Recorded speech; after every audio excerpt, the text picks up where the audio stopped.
श्री गणेशाय नमः। श्री सरस्वतये नमः। श्री सद्गुरु चरण कमलेभ्यो नमो नमः। ओम नमो भगवते वासुदेवाय। श्री राधा कृष्णाय नमो नमः। श्री रामचंद्र डोंगरे जी महाराज द्वारा रचित श्रीमद्भागवत रहस्य। श्रीमद्भागवत के अधिकारी खासकर संसारी। इस भागवत पुराण को संसारियों पर करुणा के कारण शुकदेव जी ने वर्णन किया है। प्रभु प्रेम के सिवा शुष्क ज्ञान की शोभा नहीं, यह बताने का भागवत का उद्देश्य है।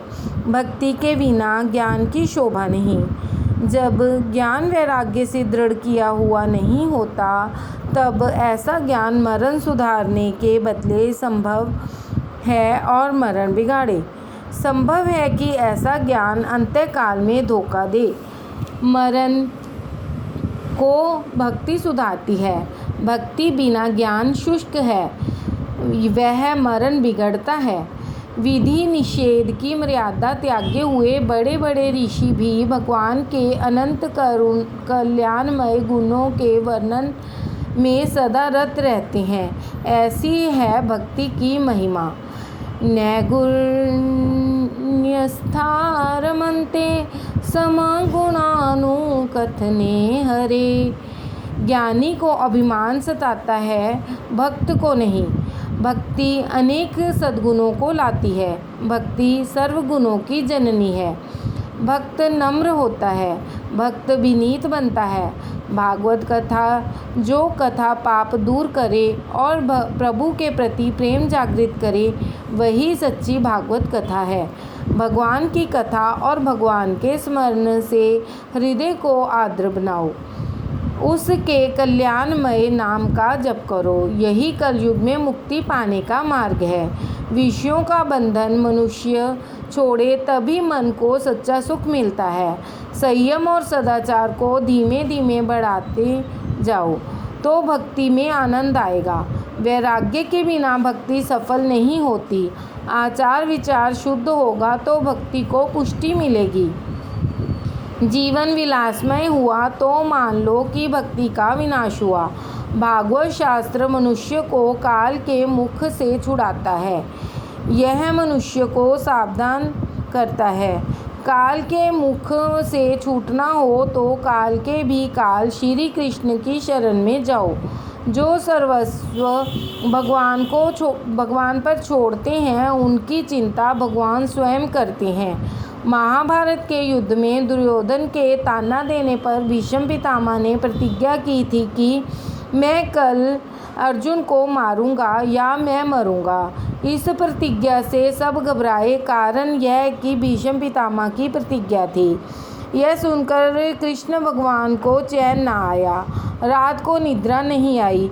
भीष्म की प्रतिज्ञा सुनकर अर्जुन की क्या दशा हुई होगी, यह सोचकर भगवान अर्जुन की स्थिति देखने गए। जाकर क्या देखते हैं कि अर्जुन तो शांति से गहरी नींद में सो रहा है। भगवान ने सोचा कि भीष्म की ऐसी प्रतिज्ञा की है तो भी यह शांति से सो रहा है। उन्होंने अर्जुन को जगाया और पूछा, तुमने भी भीष्म की प्रतिज्ञा सुनी है ना? अर्जुन ने कहा, हाँ सुनी है। श्री कृष्ण ने कहा, तो तुम्हें मृत्यु का भय नहीं है, चिंता नहीं है? अर्जुन ने कहा, मेरी चिंता करने वाला मेरा स्वामी है। वह जागता है इसलिए मैं शयन करता हूँ। वह मेरी चिंता करेगा, मैं किस लिए चिंता करूँ? इस तरह सब भगवान पर छोड़ो।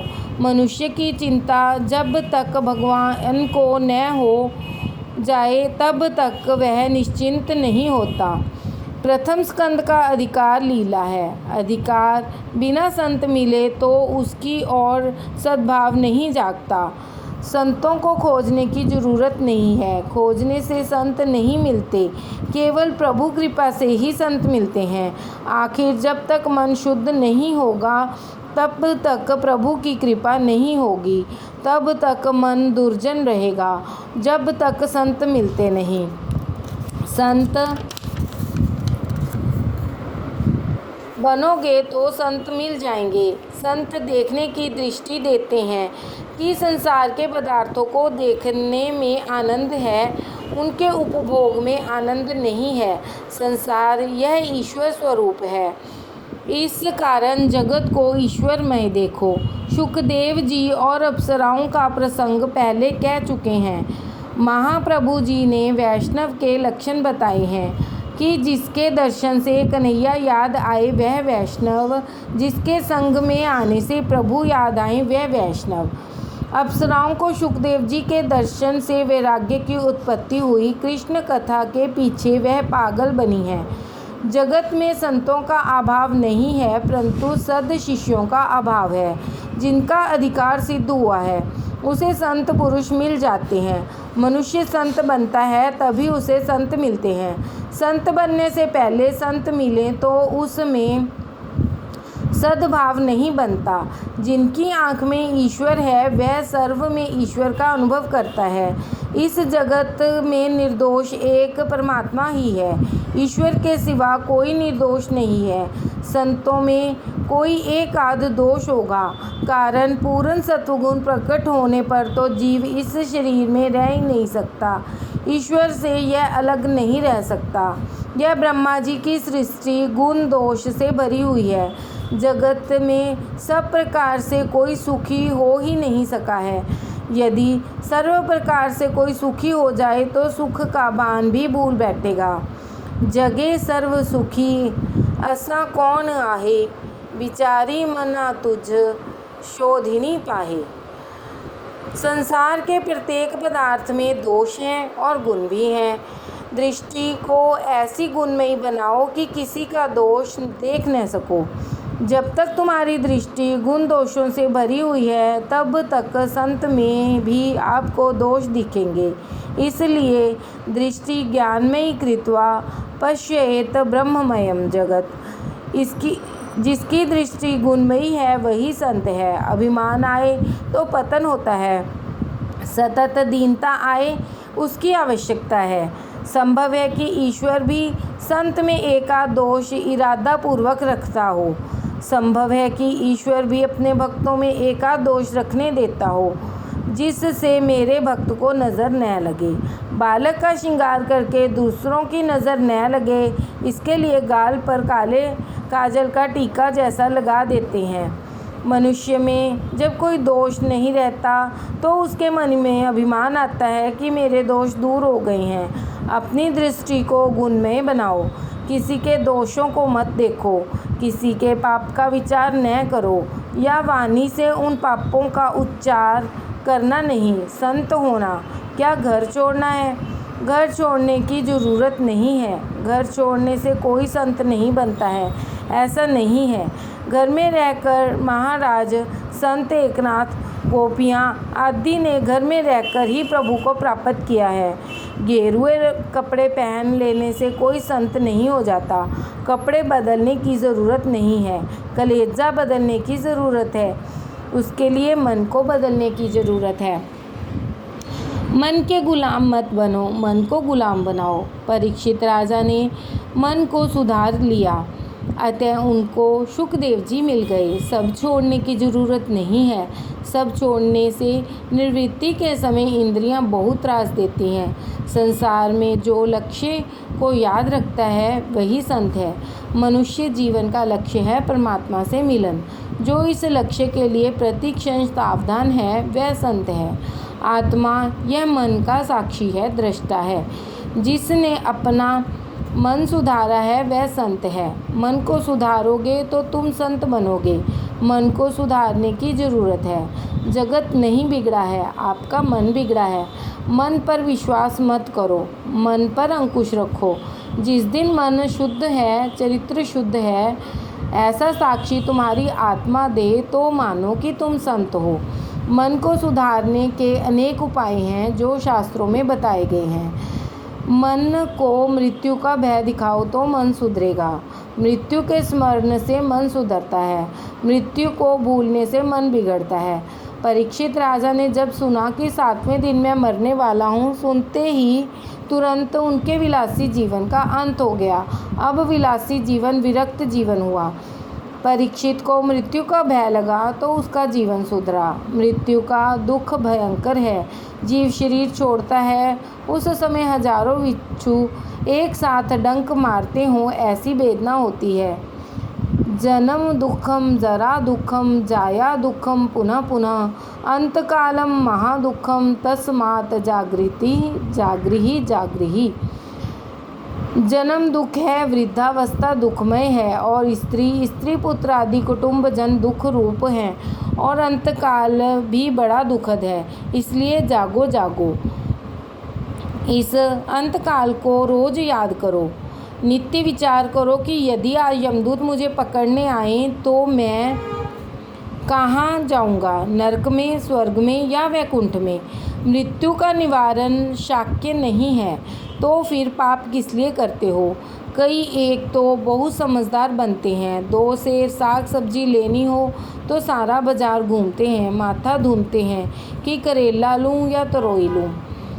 जिसके विचार करने की ज़रूरत थी उसका विचार तो किया नहीं, साग सब्जी का विचार कर रहा है।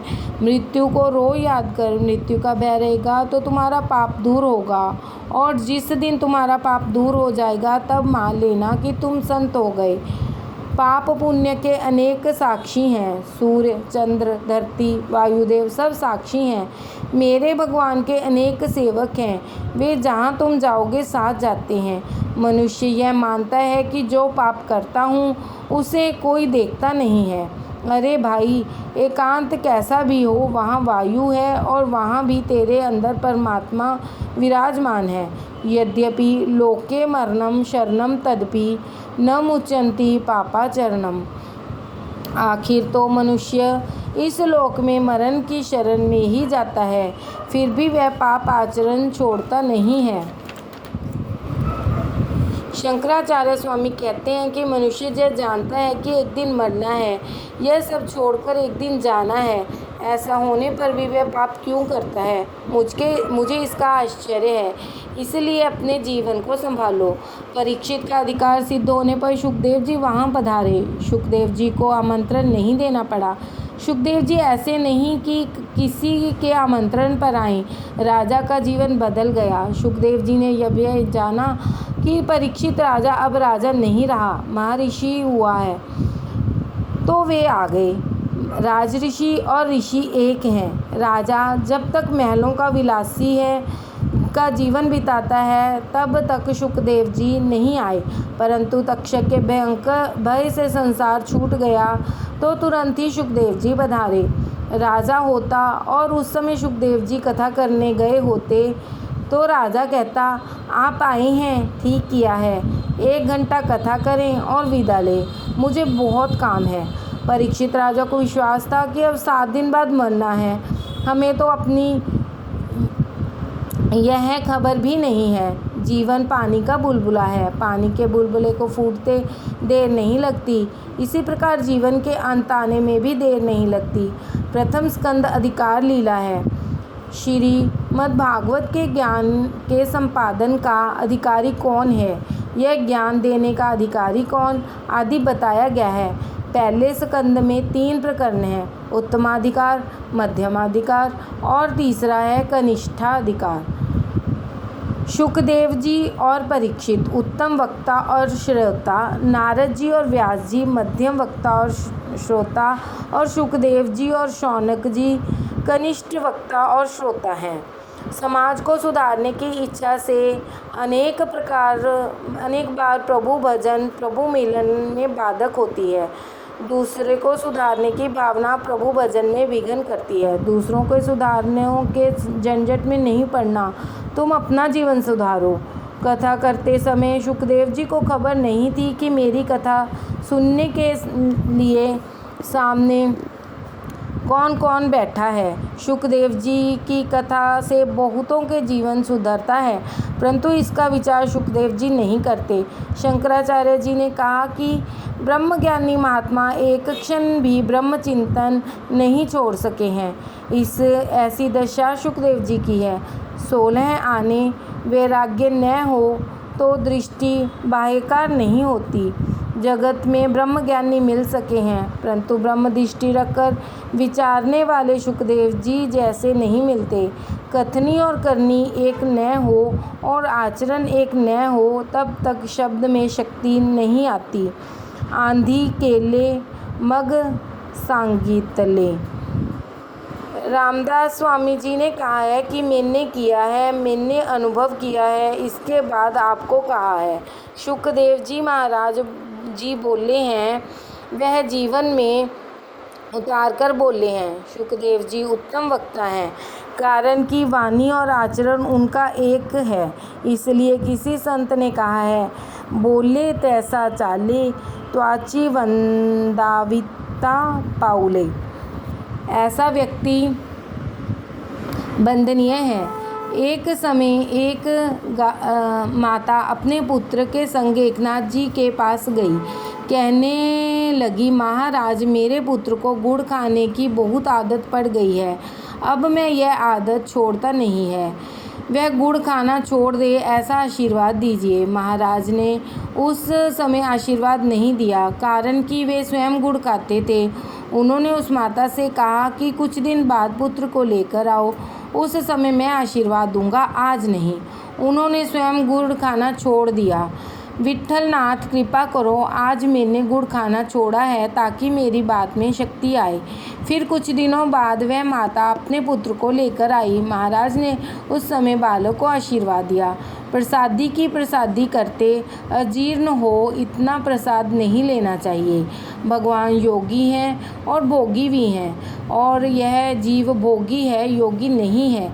इसलिए भगवान 56 भोग का भोग लगाएं तो भी कोई हर्ज नहीं है। हमसे ऐसा नहीं हो सकता। त्याग से अलौकिक शक्ति आती है। विषय भोग हमारे हाथ से निकल जाएं, छूट जाएं तो दुख होता है। विषय प्राप्त हो और हम उनको छोड़ दें तो आनंद होता है। शुकदेव जी में 16 अन्य वैराग्य है, अतः वह उत्तम है। महाप्रभु जी ने कहा कि भागवत की में समाधि भाषा मुख्य है। ईश्वर के ध्यान में जिसे थोड़ा भी आनंद है, उसे भागवत का अर्थ जल्दी समझ आता है। व्यास जी ने एक एक लीला का प्रत्यक्ष दर्शन किया है। व्यास जी ने अंतर्दृष्टि से यह सब देखा है। भगवान का स्वरूप अलौकिक है, अपनी आँखें लौकिक हैं, अतः लौकिक आँखें अलौकिक ईश्वर को नहीं देख सकती। बाहर की आंखें बंद करने पर अंदर की आंखें खुलती हैं, तभी परमात्मा का दर्शन होता है। सूत जी ने कहा, व्यास जी ने 18,000 श्लोकों का यह भागवत ग्रंथ बनाया। व्यास जी को लगा कि अब हमारा अवतार कार्य पूरा हुआ और मेरे भागवत का आश्रय लेगा, उसको कली का भय नहीं होगा। परंतु व्यास जी को एक चिंता हुई कि ग्रंथ तो मैंने बना दिया, परंतु इसका प्रचार कौन करेगा। इस ग्रंथ में मैंने सब कुछ भर दिया है। यह भागवत प्रेम शास्त्र है। माया के साथ, संसार के साथ प्रेम करने वाला भागवत शास्त्र का प्रचार नहीं कर सकेगा। जन्म में जिसे माया से संसर्ग नहीं हुआ है, वह इस ग्रंथ का प्रचार कर सकेगा। भागवत परमहंस की संहिता है। श्री कृष्ण तो महापरमहंस हैं। प्रहलाद, भरत, ऋषभदेव आदि सब परमहंस हैं। अतः निर्विकार ही इस ग्रंथ का प्रचार कर सकता है। बहुत सोचने पर व्यास जी को लगा कि ऐसा योग्य तो मेरा पुत्र ही है। शुकदेव जी को रंभा भी चलायमान न कर सकी। राधे राधे। वृतागतम तस्य नरस्य जीवनम। नारियों में श्रेष्ठ तो रंभा ही है। ऐसी रंभा शुकदेव जी को चलित करने आई। शुकदेव जी ने कहा, वृथागतम तस्य नरस्य जीवनम। शुकदेव जी कहते हैं कि विषय भोगी को जीवन वृथा नहीं है। सुनो देवी, जिसका जीवन वृथा है। नारायण पंकजलोचन प्रभु केयूरहारं परिशोभमान भक्त्यायुतो येन सुपूजितो नहीं वृथागतं तस्य नरस्य जीवनम।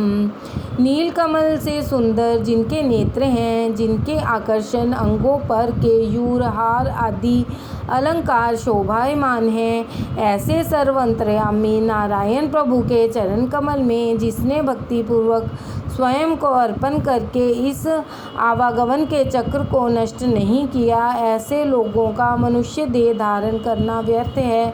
ऐसे लोगों का जीवन वृथा है। जिनके वक्षस्थल पर लक्ष्मी जी शोभायमान हैं, जिनकी ध्वजा में गरुड़ जी विराजते हैं, जो सुदर्शन चक्रधारी हैं, ऐसे परमात्मा मुकुंद भगवान का जिसने क्षण मात्र भी स्मरण किया है, ऐसे मनुष्य का जीवन वृथा ही मानो। रंभा ने जब नारीदेह की अति प्रशंसा की तो सुखदेव जी ने रंभा से कहा, स्त्री का शरीर इतना सुगंधमय और सुंदर होता है, यह तो मैंने आज ही जाना। मुझे तो पहले ही खबर न थी कि स्त्री का शरीर इतना सुंदर होता है। परमात्मा की प्रेरणा से यदि अब मुझे जन्म लेना होगा तो मैं तेरी जैसी माता ही पसंद करूँगा। सुखदेव जी जन्म से ही निर्विकारी थे। जिस पुत्र ने जन्म के समय ही पिता से कहा कि आप मेरे पिता नहीं हैं, मैं आपका पुत्र नहीं हूँ, ऐसे सुखदेव जी घर आए तो कैसे? सुखदेव जी जन्म सिद्ध योगी हैं। जन्म हुआ कि तुरंत तपश्चर्या के लिए वन की और उन्होंने पलायन किया। सुखदेव जी सदा ब्रह्म चिंतन में लीन रहते थे। उनको वन में बुलाएं कैसे? वह वन में से घर आएं तो मैं उनको भागवत शास्त्र पढ़ाऊं और फिर वे इसका प्रचार करें। व्यास जी को यह विचार आया, श्री कृष्ण के स्वरूप का वर्णन नहीं हो सकता। भगवान के स्वरूप का पार कौन पा सकता है? योगी लोगों का मन उस प्रभु का कुछ अनुभव कर सका है। इसका कारण यह है कि उनका पार पाने के लिए जाने वाला मन भी वाणी सहित वापस लौट आता है। श्री कृष्ण का स्वरूप अद्भुत है, योगियों के चित्त को भी आकर्षित करता है, ऐसा वह स्वरूप है। तो वह कन्हैया सुखदेव जी जैसे योगी को क्यों नहीं खींचते? श्री कृष्ण जी के निर्गुण ब्रह्म का चिंतन में लीन थे। सुखदेव जी निर्गुण ब्रह्म के चिंतन में लीन थे। उनमें से उनके चित्त को हटाने, सगुण ब्रह्म की ओर उसे खींच लाने को श्री कृष्ण लीला के श्लोक सुनाने चाहिए। उन श्लोकों का कोई और ही जादुई प्रभाव श्री व्यास जी ने स्वीकार किया। श्री व्यास जी के शिष्य जंगल में जब वे दर्भ समिधा लेने जाते तब हिंसक पशुओं का भय लगता। उन्होंने यह बात व्यास जी से कही। व्यास जी ने कहा, जब जब तुमको भय लगे तब तक भागवत के श्लोकों का पाठ किया करो। श्री कृष्ण मेरे साथ हैं ऐसा विचार करो, ईश्वर सतत हमारे साथ हैं ऐसा विचार करोगे और अनुभव करोगे तो तुम निर्भय बनोगे। राधा रमन श्री कृष्ण का स्मरण करो। उसके बाद जब ऋषि कुमार वन में जाते तो वहाँ वराह पीड़म आदि श्लोकों को बोलते तो वन के हिंसक बाघ आदि सब पशु वैर भूल जाते थे और शांत बन जाते थे। पशुओं के मन पर भी इन श्लोकों का प्रभाव पड़ता है, परंतु दुख की बात यह है कि आज मनुष्यों पर भी इसका प्रभाव नहीं पड़ता है। जिन मंत्रों से पशुओं का आकर्षण हुआ उन मंत्रों से सुखदेव जी का आकर्षण कैसे नहीं होता? देह का भान भूले नहीं तब तक देव का दर्शन नहीं होता। सुखदेव जी ज्योतिर्मय ब्रह्म का चिंतन करते हैं, उनको देहाभिमान नहीं है। सुखदेव जी परमहंसों के आचार्य हैं, इसलिए ब्रह्म चिंतन करते हैं। उनके मन का आकर्षण करने के लिए व्यास जी ने युक्ति सोची। राधे राधे।